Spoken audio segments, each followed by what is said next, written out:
Am I the asshole for asking my sister to replace my jelly beans after her son ate them? I, 25-year-old male, recently invited my family over for dinner at my new condo. I'm really proud of this place. It took years of saving, hard work, and sacrifice to get here. It's small, but it's mine, and I wanted to celebrate with a nice family dinner. I decided to make homemade spaghetti carbonara. I spent hours on it. Crisp pancetta, freshly grated Parmesan, whisked with eggs and pasta water for perfect silky sauce. Carbonara is all about the timing and texture, so I was in the kitchen paying close attention to every step. I added garlic bread, salad, and even made a cheesecake for dessert. It was a big effort and I wanted the evening to feel special. I keep a big jar of jelly beans on my coffee table as a treat. I love picking out a few here and there, and I always save the cream soda ones for the last. They're my favorite. The jar has lasted a long time, and it's something I enjoy after a long day. My sister, Laura, 35-year-old female, brought her 7-year-old son, who's honestly a bit of a handful. He's not used to hearing no and thinks every space is his to do what he wants. My sister has never set limits with him,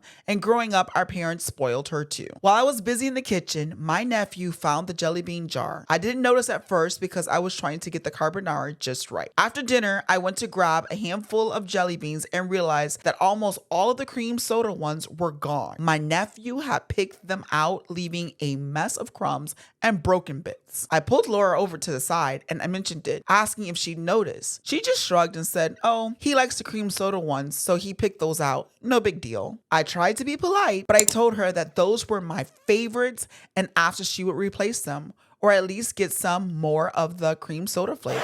She got annoyed and snapped, "He's just a kid. You're seriously worked up over some jelly beans?" I told her it wasn't about the jelly beans, but it would have been nice if she'd kept an eye on him or taught him to ask. Laura rolled her eyes and said, "Then don't leave temptations out if you don't want kids touching them." I asked her one more time to either replace the jar or just the cream soda ones, but she refused, calling me petty and saying I was blowing things out of proportion. My parents jumped in to back her up, telling me to drop it and that I should have known better than to have temptations around kids. But it was not just about the money, it's about the respect and the boundaries. I put a lot into the dinner, and her response was to let her son treat my place like his personal candy store. Now my family thinks I'm overreacting, but to me, this is all about respecting boundaries. Am I the asshole for asking my sister to replace the cream soda jelly beans her son ate?